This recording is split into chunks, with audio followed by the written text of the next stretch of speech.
December 11th, 1996. Survivor Goldie, Majteles, maiden name Cohn. Interviewer Miriam Kofsky. The city is Brooklyn, New York, country USA. The language is English. Okay, today's December 11th, 1996. Survivor Goldie, Majteles. Interviewer Miriam Kofsky, Brooklyn, New York, United States. The language is English. Okay, can you please tell me your name? Goldie, Majteles. Could you spell it for me? Yes, Goldie. Majteles is Majteles. What was your name at birth? Goldie. And your last name? Cohen. Could you spell that?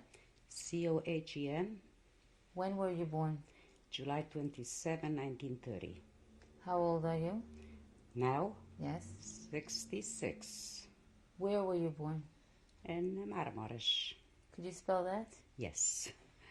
Marmors. And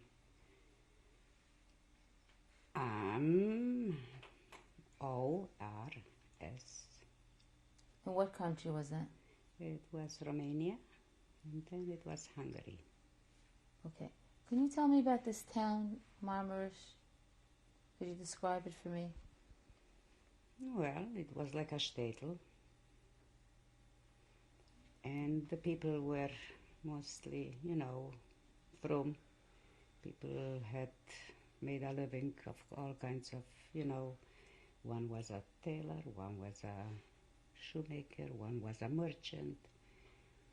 And people get by nicely. Was the town, could you describe what it looked like physically, the town? Physically. Yeah, there were nicer homes and there were worse homes. They were tall, a little taller, a little lower, Mm-hmm. And mostly the main street was, pretty decent, I call it. What percentage of this town was Jewish? I would say 35. The rest was Gentiles. What kind of Jews were they? Mostly Orthodox? What kind of community was it? Only Orthodox. Was there a main rabbi in this? Yes, the shul he was the shamash, he was the rabbi. His name was Moshe Yankov. Do you know his last name? No. How many different synagogues were there in Marmaris? Well, the Orthodox ones, they were all Orthodox. We had one big shul, that's what's called the Große Schule, and then we had a couple of shtibloch, maybe 2, 3, like in a room. Mm-hmm. Were there rebbes in those shtibloch? Not really, no. Was there a court? Do you remember? Yes, a courtroom. Yes, a Jewish courthouse. Court? Yes. Beit Adin. Yes. Well, if you had a disagreement with somebody, you needed, to straighten up. There was always a dayan. Do you remember the dayan's name in your city? No. Was the community an organized community? Very close, that I would say, because the ones who had more took care of those who didn't have. And there were people who didn't have, and there were people who had plenty, and there were those who had enough. It's like any other place. They were wealthier, poorer, and wealthy. Mm-hmm. Could you tell me about your family? Yes. What language did you speak in your house? In the house we spoke Yiddish. In school we spoke Hungarian. With my friends I spoke Hungarian. Mm-hmm. And the family was very large. There were no less than 10, 12 children in the household. And in your house? In my house were 10 altogether. 10 children? 10 children. Can you tell me what your mother's name was? Rivka. How do you spell it? Rivka. What was her maiden name? Fisher. Could you spell that? Yes. Fisher. Did she work? No. She was plenty busy with the house, I have 10 kids. This wasn't America. What special memory do you have of your mother? Good memories, only good ones. Could you describe your mother's day? Yes. Well, before she sent us off to school, everybody had to say Modiani. She couldn't say it with everybody, so she made it into a song. She said, everybody after me, get us out of the house, eat the breakfast, and say Modiani, get your belongings and out, to school. The boys went where they went, and we went where we went, to my school. And every Wednesday in our town was a minute, a custom. Every Wednesday there was the special they set aside just for schnorrers. What are schnorrers? I mean, people who go schnorren. Very poor people who come from other villages, from small towns. And they were fed and given some money if you had. The most important thing, they ate a very good meal that Wednesday. And that was the day every housewife was busy only preparing for that Wednesday, yes. This was set aside for Uramalat, like you. For, what are Uramalat? Uramalat is people who came. Poor people. Poor people who came from villages. And, and we already knew that this is the day we set aside just for them. Was this organized from the rabbis? From the shul. The rabbi says, it's not good they come every day or not at all, or this is the day that everybody has to be prepared to take in a couple. Mm-hmm. And also, every household had to take in a bacher for guests. You know what that is? Could you explain that in English? Yes. There were boys learning in the yeshiva. We had a yeshiva there. And of course, the yeshiva could not feed them like here. So they all had to eat at a family's table. So you made up a day. Well, you want them on Tuesday, you want them on Shabbos, Friday night. That was a must, and that's how you did very good shidduchim with your daughters. Yes, through taking in these poor yeshiva boys. How did that come about? Yeah, this is amazing. That's how my father gave me that story, that the good shidduchim came only out if you took on a yeshiva bacher, you gave him kest. You fed them for 1 day a week or more, whatever, you could. And through this, you made very good connections with the yeshiva. You have daughters, so the shidduch. So did your house have a bacher? Yes, a bacher we had, but nothing happened because everybody was then, much too young to, to get married. So your mother, could you describe your mother's day? Was she busy cooking all day? Oh, unbelievable. Baking, cooking, peeling. And it was like a riot. It was like Pesach, because you wanted to give them a meal. They should remember it in the next week. And that was said, I'll never forget it. Wednesday was, like they say it in English, Prince Spaghetti Day. And that was said. And if you had money, you also gave to each of them. What was your father's name? Shlomo Fischl Cohen. Could you spell it for me? Yes, Shlomo. Slomo. Mm-hmm. Fischl is Fishel. And Cohen? Cohen, Cohen. Mm-hmm. What did your father do? He was a wheeler dealer, I would say. He bought things and sold them, and mostly with wood, he bought from the Goyim, the wood from the forest. And there was a little, what you call it, a little factory. It's not even a factory. By hand it was done, not electrically. And they cut it and they shipped it off somewhere. Your father had a partner in this business? Yeah, he always had somebody. A brother, one of his brothers. Were you middle class? Were you poor? We were middle class, I would say. Poor, no. Rich, aber nicht. For sure not? No. Was your father Orthodox? Very. Every Shabbos, everybody wore a streimel on Shabbos, the whole shtetl. And everybody went to shul, morning, night. How did he spend his spare time when he wasn't working? In the shul after supper, you mean, or in the evenings, winter in the evenings, they got together in shul, and I imagine they learned. What was his education, your father? I don't know, because I never asked him, but I know he was one of the great mathematicians, you know. Math was his bag. And he spoke very well spoken. And he was very aware of everything what's going on. And, I mean, he understood politics too, you know. Eventually he said it's going to come.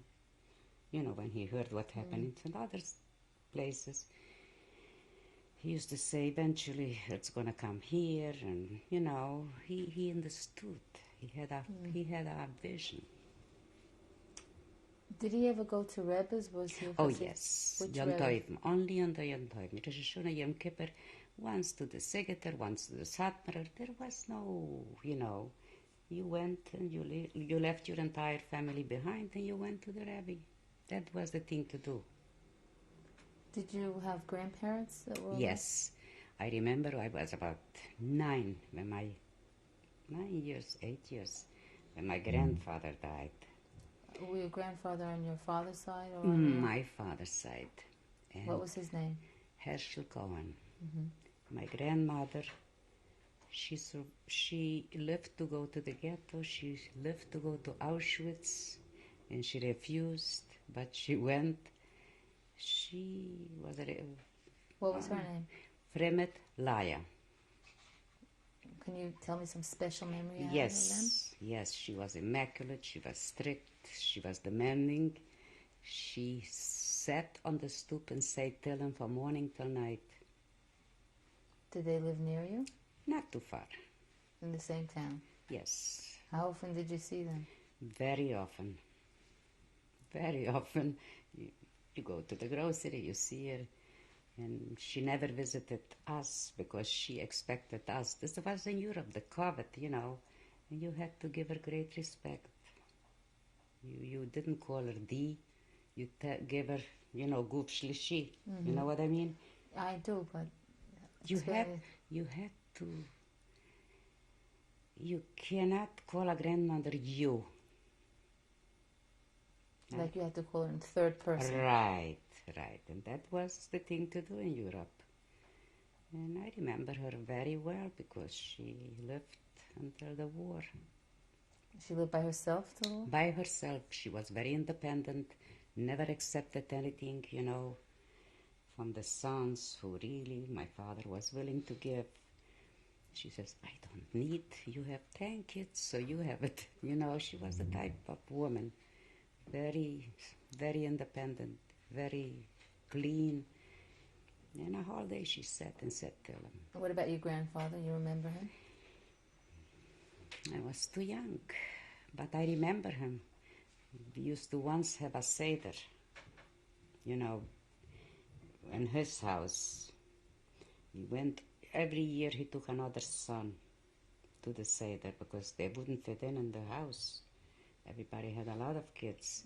So he made that Seder beautiful, and that night he died. At the Seder? Not at the Seder. When we left, we went home in the morning. They come to call my father. Zaidi is dead. Did your mother have parents who lived No, there? she was an orphan. When she married, she was an orphan? Yes. She married at, I think, 16 or 17. She was really an orphan. How many brothers and sisters did you have? Me? We are 5 girls and 5 boys. What were the oldest one's name? Yocheved. And then who came? Yankel. And then me. And then another girl. What was her name? Yenti. And then Itzik David. And then Dudi. What was his name? Dudi, we called him. What was Itzik David. Uh-huh. So it's too long, Itzik David, so we called him Dudi. Mm-hmm. Yeah. And who came after that? David, Hershey, Yossi, Suri, the boy Idol. The boy Idol was the baby. You know, she was the youngest. She was born, I think, a year before we went to the ghetto. She was about 16, 18 months when we were deported. So she was the baby. How big was your house? We had a big house. To your surprise, we had a very nice house with a built-in sukkah, very big deck, the house was roomy enough. How many bedrooms? About 4. And upstairs, downstairs? No, straight level. Your father built it himself, or? Well, first we lived in a smaller house that I hardly remember. And then we bought this house from somebody. We sold the other one because it wasn't big enough for such a family, you know. What was the name of the street that this house was in?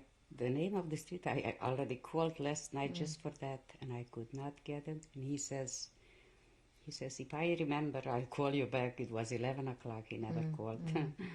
So you don't remember the street? No. What kind of schooling did you have? I have only 7 classes in Europe, I mean.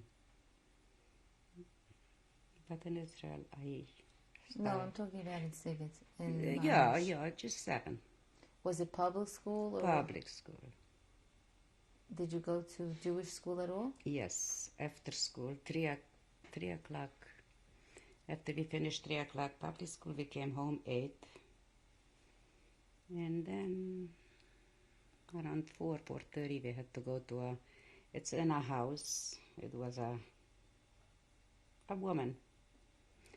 And she was very, also, she was like a mora, a teacher. What was her name? Sevye. I'll never forget her. Does she have a last name? I don't know. I really don't know. It was far away. We walked, and she kept us there for a good 2 hours, torturing us. And then that was the thing to do. Otherwise, you couldn't write or read Yiddish if you didn't go to that school. You know what I mean? It's like a cheder, like you say. A cheder. Yeah. Could you describe a Shabbos in your town? Oh, yes. Shabbos was a very joyous day. Everybody got dressed in their best clothes. Parents went to shul. The kids went to shul. And it was everything, the house looked Shabbos-like, Everybody was... The meal, Shabbos meal, whether you had a guest or not, it was beautiful, tasty, beautifully served in your best china. But, in the afternoon, my father used to go take a nap, and we kids used to make all kinds of, Shabbos activities. There were special Shabbos activities that we can play, Like we play house, the parents would give us sweets and nash. It was nice. Did you have a lot of friends? Yes, because even I didn't have, just being in a house of 10, you already have friends. Of course, neighbors, cousins, full of them. Did you have any contact with the Gentiles living in Marmaris? Yes, because we sat side by side in school, and some of them were very nice, and we even did homework together, and we respected one another because she knew the Sabbath is mine, and I knew the Sunday is her holiday. And I did not feel any, discomfort being with them at all. Did the Gentile live in the same area as the Jews, or was there a separate area? No. The Gentiles lived in the outskirts of the town, I would say. And the Jews lived on the main streets, on the better, yes. Would you say that the Jews in Marmaris were better off economically than the rest of the population in general? I would say part of the Jews in Marmaris did very well. They were even highly educated Jews. They were working in the government, in the system.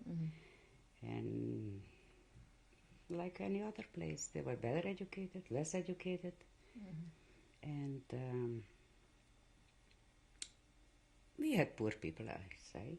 But the rich always took care of them, If somebody needed to marry off a daughter and they didn't have the money, everybody had to gather, went around, he needs help, and that wasn't the thing to do. There was no questions asked. If somebody's poor, you don't bring it even in. You just make a package. The butcher was a Jew, this was a Jew, everybody put together a Shabbos, and you delivered it in front of the door, and you ran away, not to shame the people. That was the thing to do. Did you have a radio in your house? Lately only. Yeah. What do you mean lately? What years? I don't remember having a radio when I was very little, And if we had, I don't remember, but lately, in the 42, 3, of course, we had a radio, because that was the only communication you had with the world. Before 1940, how did you know what was happening in the world? This is really a good question, because a lot of refugees came from Poland to us. They thought they're going to be safe. What year was that? In 1943. But before 1940, did you know anything? I noticed my parents are talking behind our backs, not to, this was kept very secretly. They knew everything was going on, and they were sad, and they were very depressed, but they kept it from the kids. Did your father get newspapers? Did he read newspapers? No. Were you aware of anything that was happening in the outside world? I used to overhear, and they talked. Some came in a hair, they're going to come to us too. They already invaded this, they already invaded this, they're doing this. And I couldn't get it, I couldn't make it up what they meant. But I made sure when they talk, I'll be there to listen. They kept it from us. What were the first signs that something is happening officially in your town? Okay. The first signs, they were beating up Jews. Who was they? When they occupied Who the Germans, they right away choose not to be on the streets after so-and-so. They had a curfew. Do you remember what month and what year that was? Yes, I don't remember what month. It was in 1944. But before 1944, from the Yes. time the war started till 1944, what was happening in your town? It was a sadness in the air. The Jews have felt something, a heavy thing is upon us. I don't know, because I noticed my parents. People were sad. People were worried, because they're going to eventually come and get us also. Who was in charge of your town at the time? Eichmann. In 1939. 1939. Was it still Romania? Did the Hungarians come in? Did you notice any changes? Yeah, Romania. There was a, you could feel it. There is a change. Something is happening. Even I didn't understand it, but I felt it. In school, I felt it. How did you feel it in school? In school, I was popular, having many friends, because I liked people. I liked all the kids. All of a sudden, nobody was my friend. All of my friends, they stayed a little more distant, and nothing was the same. And then we had to put on the Magen David, everybody. What year was that? In 1944, the minute. But before 1944, I'm trying to say, what, 1939, 1940? No. Then we had everything. Everything was normal by us. And did you have any idea what was happening in the rest of the world? Yes, we had. In 1943, a lot of Jews escaped and came to look for better. They wanted to look for refuge, because in Poland, they were already deporting and killing people in ghettos. But these people came, and we knew already it's going to get us too. So from 1939, even though the war was going on in the rest of the world, till 1942, 43? 43, it was normal and everything, because everybody hoped, it's never going to get here. People didn't believe it, but then we knew it's going to get us too. And life went on, Yes. And you just continued, and you didn't have any relatives in any other parts of Europe? No. And were you aware of what was happening to the Jews in the other parts of Europe before 1943? Before 1993, not too much, because the parents would not discuss it in front of children, you know. But they assumed eventually. Did they ever think about escaping? I tell you, they did. I asked my father, couldn't you escape? Why? Doctor, what do I do with all your kids? I mean, the kids were in their way, because kids cry, kids cannot do what grown-ups do, and he could have escaped, yes, but how can you escape with 10 kinder? With 10 children? It's impossible. The little one was so young, and how can you do this with children? They need to eat, they need a bed to sleep. It's not simple. You could have escaped. We had places to go. Do you know of any other families that did escape during? That did leave? No, not in our area, because it was done so systematically and so certain, you know. Overnight, they came, pack your bags, just a suitcase, and we are going. Everything happened very sudden, you know. We weren't prepared. Nobody believed it. That's the problem. Nobody believed it. It's going to get us that, fast. So, when did things start to change officially in your town? Officially, when the Germans invaded my town, there were strict laws. What year and what month was it? In 1944, in February. How old were you then? About 14. I didn't get, but we already knew, because the atmosphere in the house was tense. The parents weren't the same, and they were worried and upset. So we knew something is happening. Okay, we're coming to the end of the first tape now. We're going to continue.